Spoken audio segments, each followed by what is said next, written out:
waxaan soo weynay bilihii ugu dambeysay silsiladan dhalinyarta ku barayno video editka iyagoo adeegsanaya CapCut model.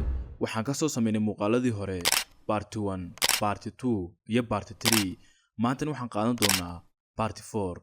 waxaan ku baran doonaa muuqaalkeena sida loo sameeyo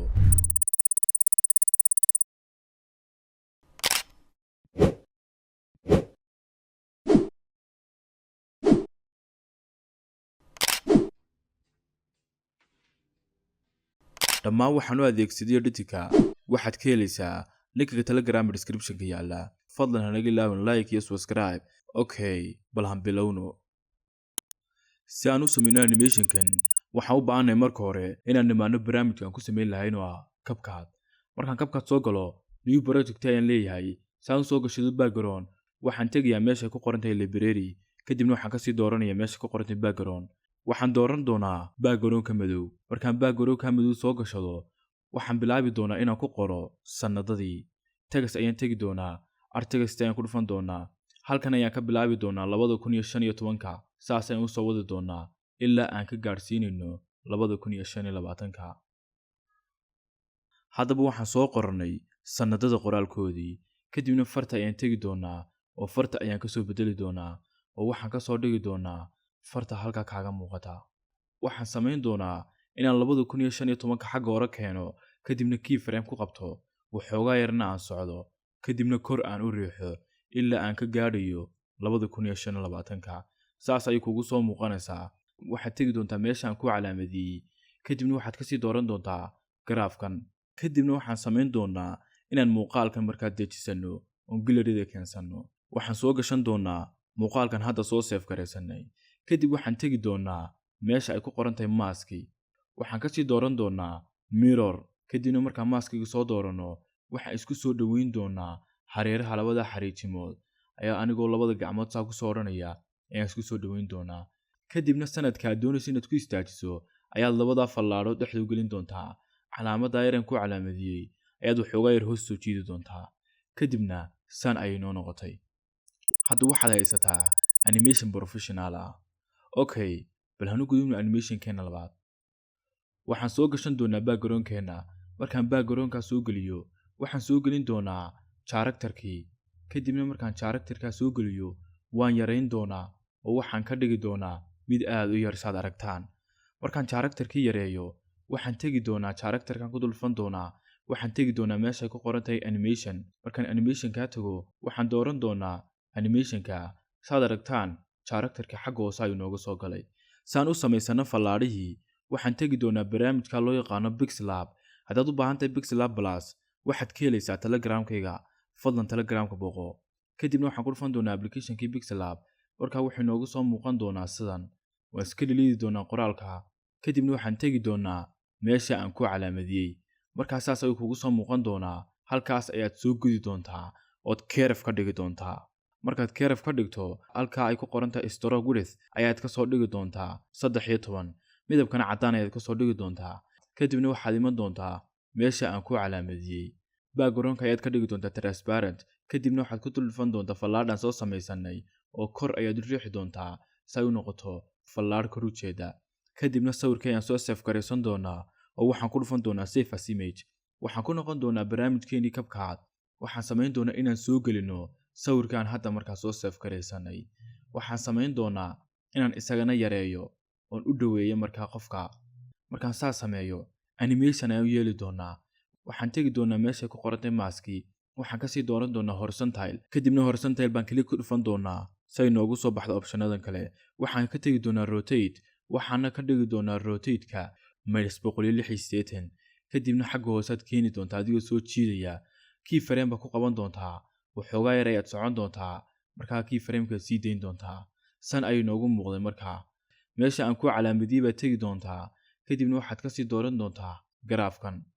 Okay, hadda waxaan haysanaa hal fallaadh oo kor u baxaysa. kadibna fallaadhii baan ku dul dhufan doonaa. waxaan tegi doonaa meesha ku qoran tahay duplicate. hadda 2 fallaadhood baan haysanaa laakiin isku dhinac bay u jeedaan. fallaadhan soo koobiyeysanay ayaan klik siin doonaa.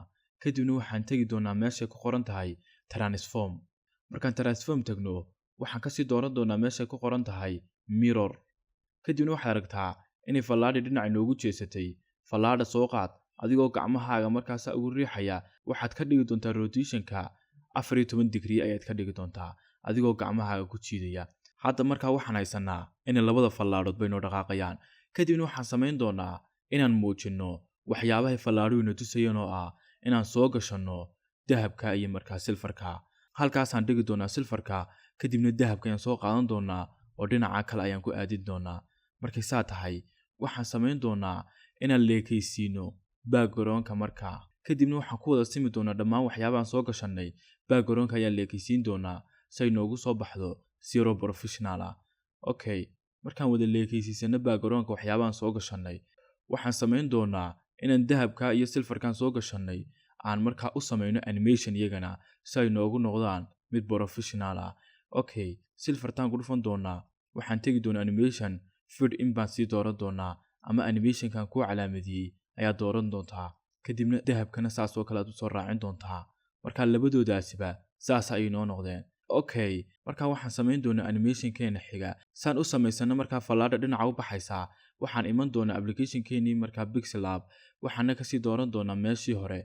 Markaa waxaan kasii tegi doonaa meesha aan ku calaamadiyey. Kadibna waxaad ka dhigi doontaa line ayaad ka dhigi doontaa oo waa isku simaysaa. Markaa waad soo save garaysan doontaa. Markaad soo save garaysato, fallaadha ayaan soo qaadan doonaa oo dhinac ayaan u leexin doonaa. Markaa fallaadha animation ayaan u samayn doonaa si ay noogu qurux badnaato. Waxaan tegi doonaa meeshay ku qoran tahay maskii, kadibna waxaan kasii dooran doonaa horizontal, waxaan kasii dooran doonaa -180. Dhinacaasaan u riixi doonaa. Keyframe baa ku qaban doontaa adoon ka dhex bixin maskii, kadibna waad soo reereyn doontaa si inoogu soo baxo fallaadha ayra professionalka. Okay, waxaan samayn doonaa inaan fallaadhan duplicate nidhaahno oo markaa laba u kala qaadno. Markaa duplicate soo nidhaahno way soos dhigi doonaa si ay noogu soo baxdo saas. Kadibna waxaan tegi doonaa meeshay ku qoran tahay transform saan dhinaca kale ugu riixino. Markaan transform ka samayno, hadda waxaan haysanaa laba fallaadhood oo labada dhinac u kala baxaya. Okay, fallaadhahaasaan ka hoos marin doonaa markaa characterka.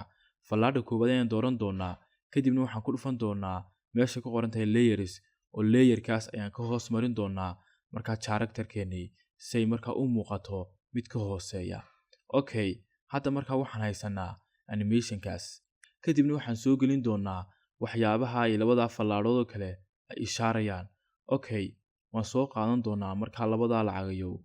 Tan zoom out baa odhan doonaa oo dhinacaasaan dhigi doonaa, iyadna tanna dhinaca kale ayaan dhigi doonaa. Waxaan kala dambaysiin doonaa labadaa fallaadhood hal mar soo gelaya. Tan ayaan dhinacan soo dhigi doonaa. Markaa waxaan ku beegi doonaa markaa shaygii ay cabiraysay. Tan kalena waxoogaa ayaan dambaysiin doonaa si dib u dhacdo. Markaasaa waxaan haysanaa animation professional ah. Saan fallaadhaha u kala dambaysiino, mid kasta markaan way soos dhigi doonaa si ay noogu soo baxdo mid professional ah. Okay, lacagtaada ayaan ku soo dari doonaa markaa animationka loo yaqaano feeding, kadibna saas ay noo soo baxday. Kadibna waxaan samayn doonaa inaan leekaysiino markaa backgroundka si uu inoogu noqdo mid professional oo hal mar wada dhammaanaya. Okay, markaan backgroundka soo wada leekaysiisano, muuqaalkan ayaan soo save garaysan doonaa saan u samayno camera animation. Muuqaalkan hadda soo gelinay ayaan haddana dib u soo gelin doonaa kabkaadeena. Markaan dib saa ugu soo gelino, waxaan zoom odhan doonaa oo zoom ku soo dhaweyn doonaa characterkaas. Markaan characterkaas zoom ku soo nidhaahno, keyframeka koowaad ayaan ku qaban doonaa oo waan iskaga tegi doonaa. Keyframeka labaad baa iman doonaa oo hoos ayaan u soo jiidi doonaa si ay kaamaradu noogu raacdo. Hadda aan isleegna saan haysano. Okay, marka waxaad aragtaa in kaamarada animationkeenu ay hoos u soo dhadhacayso. Kadibna keyframe kale aan ku dari doonaa oo waan iskaga tegi doonaa. Keyframe kale aan ku sii dari doonaa oo hoos ayaan u soo celin doonaa si ay saa inoogu soo baxdo. Markaa saa samayno, keyframe kale aan ku dari doonaa oo waan iskaga tegi doonaa. Haddana keyframe kale aan soo dhaqaajin doonaa si ay saa inoogu soo baxdo.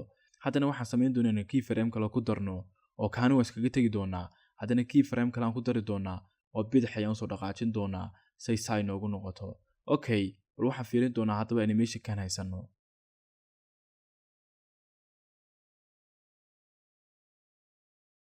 Okay, waxaan haysanaa animation qurxoon. Saan professional uga sii dhigno, waxaan ku wada dari doonaa garaafkan. Okay, balance leegno markaan garaafka ku soo wada darnay. Waxaan haysanaa animationka quruxda badan leh. Bal aan u gudubno editingkeena labaad. Text behind. Saan u samayno text behind, waxaan u baahanaynaa soo gashanno shaygii aad doonaysay inaad qoraalka ka daba dambaysiiso. waxaan soo gashan doonaa character-ka hadlaya. haddaad u baahan tahay character kale oo noocan ah waxaad ka helaysaa Telegram-kayga. Okay, markaa character-kan ayaan duplicate odhan doonaa si uu inoogu noqdo 2. waxaan ku dul dhufan doonaa character-kan duplicate soo nidhi, kadibna waxaan ku dhufan doonaa calaamadda ay ku qoran tahay overlay. Overlay markaan ka soo dhigo hoos ayaan soo riixi doonaa, oo markaan hoos soo riixo waan isleekaysiin doonaa. markaan isleekaysiiso waxaan ku dul dhufan doonaa character-kan koobiyey, kadibna waxaan tegi doonaa meesha ay ku qoran tahay remove background. markaan remove background idhaahdo waxaan ku sii dhufan doonaa auto remover, kadibna waanu sugi doonaa ilaa uu background-ka nooga baxayo. hadda waxay nooga baxay background-kii, kadibna waxaan soo gashan doonaa qoraalkii. haddaad dibadda ka soo qoratay iyo haddaad ku dhex qorayso waa isku mid. kadibna qoraalkii ayaan ku dhufan doonaa oo adh ayaan soo odhan doonaa, waana soo weynayn doonaa. qoraalku san ayuu kuugu muuqan doonaa. kadibna qoraalkii ayaan ku dul dhufan doontaa, waxaadna ka tegi doontaa meeshay ku qoran tahay layer. tagastaad qaban doontaa oo waad ka daba dambaysiin doontaa. marka hadda waxaad haysataa tagasti behind. Okay, saaxiibayaal halkaasaan ku joojin doonaa part 4. haddaad u baahan tahay inaad ku sii talaxatagto video editing-ka, waxaan kuu diyaarinay koorso professional ah oo qiimo aad u jaban aan kaa siin doono. iska soo diiwaangelin lambarada description-ka yaala. waxaa idinkaga sii tegayaa wasaa iyo salaamu calaykum waraxmatullaahi wabarakaatu.